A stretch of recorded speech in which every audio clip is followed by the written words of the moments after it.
প্রিয় শিক্ষার্থী বন্ধুরা, আমরা চলে আসলাম তোমাদের জন্য ইসলাম ও নৈতিক শিক্ষার আরও একটা ক্লাসে।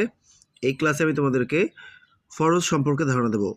ফরজ অর্থ অবশ্য পালনীয় বা অত্যাবশ্যক। শরীয়তের যেসব বিধিবিধান কোরআন সুন্নাহর অকাট্য দলিল দ্বারা অবশ্য কর্তব্য ও অলঙ্ঘনীয় বলে প্রমাণিত, তাকে কিন্তু ফরজ বলা হয়।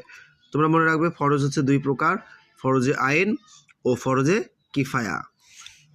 এখন ফরজে আইন কি আর ফরজে কিফায়া কি, এই দুটো জিনিস আমরা শিখব।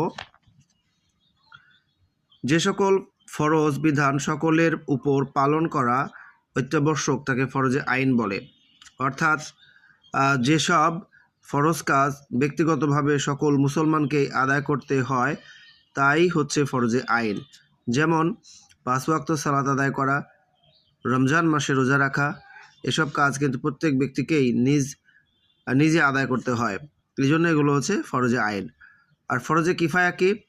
ফরজে কিফায়া হলো সামষ্টিকভাবে ফরজ কাজ। অর্থাৎ যেসব কাজ মুসলমানের উপর ফরজ কিন্তু সমাজের কতিপয় মুসলমান যদি আদায় করে ফেলে তবে সকলের পক্ষ থেকে তা আদায় হয়ে যায়। কিছু লোকের আদায় করার দ্বারা সমাজের বাকি সবাই সে দায়িত্ব থেকে মুক্তি পায়। যাই হোক, এটাই হচ্ছে ফরজে কিফায়া। তো শিক্ষার্থী বন্ধুরা, আমরা শিখে ফেললাম হচ্ছে ফরজ অর্থ অবশ্য পালনীয় বা অত্যাবশ্যক। শরীয়তের যেসব বিধিবিধান কোরআন সুন্নাহর অকাট্য দলিল দ্বারা অবশ্য কর্তব্য ও অলঙ্ঘনীয় বলে প্রমাণিত, তাকে কিন্তু ফরজ বলা হয়। ফরজ দুই প্রকার, ফরজে আইন, ফরজে কিফায়া। তো সবাই ভালো থাকো, সুস্থ থাকো। ছোট্ট ক্লাসটি ভালো লাগলে অবশ্যই লাইক করুন, শেয়ার করবে।